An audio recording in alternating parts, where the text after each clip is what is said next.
പിണറായി പീഡന കേസിൽ അധ്യാപകനും ബി.ജെ.പി. നേതാവുമായ കെ പത്മരാജൻ കുറ്റക്കാരനെന്ന് കോടതി. തലശ്ശേരി അതിവേഗ പോക്സോ കോടതിയുടേതാണ് വിധി. പ്രതിക്കെതിരായ ശിക്ഷ നാളെ പ്രഖ്യാപിക്കും. ബലാത്സംഗം, പോക്സോ വകുപ്പുകൾ പ്രകാരം കെ പത്മരാജൻ കുറ്റക്കാരനെന്നാണ് കോടതിയുടെ കണ്ടെത്തൽ. രക്ഷിതാവാകേണ്ട അധ്യാപകനിൽ നിന്നും നേരിട്ട ദുരനുഭവം കുറ്റത്തിന്റെ കാഠിന്യം വർദ്ധിപ്പിക്കുന്നതായി കോടതി നിരീക്ഷിച്ചു. പരമാവധി ശിക്ഷ ലഭിക്കുമെന്നാണ് പ്രതീക്ഷയെന്ന് special public prosecutor PM Bhasuri. കുഞ്ഞിനെ സംബന്ധിച്ചിടത്തോളം ഒരുപാട് ബുദ്ധിമുട്ട് ആ കുഞ്ഞിന് സഹിച്ചിട്ടുണ്ട്.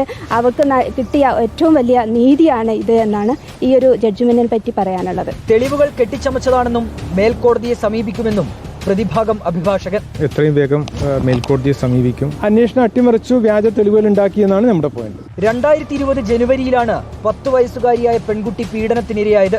ലോക്കൽ പോലീസ് അന്വേഷിച്ച കേസ് പിന്നീട് ക്രൈംബ്രാഞ്ച് ഏറ്റെടുത്തെങ്കിലും പോക്സോ വകുപ്പ് ഒഴിവാക്കി ഇടക്കാല കുറ്റപത്രം നൽകിയത് വിവാദമായിരുന്നു. കുടുംബത്തിന്റെ നിരന്തര ആവശ്യത്തിനൊടുവിൽ ADGPയുടെ മേൽനോട്ടത്തിൽ തളിപ്പറമ്പ് DYSPയായ TK രത്നകുമാറാണ് കേസ് അന്വേഷിച്ച് പോക്സോ വകുപ്പ് ഉൾപ്പെടെ ചേർത്ത് കുറ്റപത്രം കോടതിയിൽ സമർപ്പിച്ചത്. റിപ്പോർട്ടർ, കണ്ണൂർ.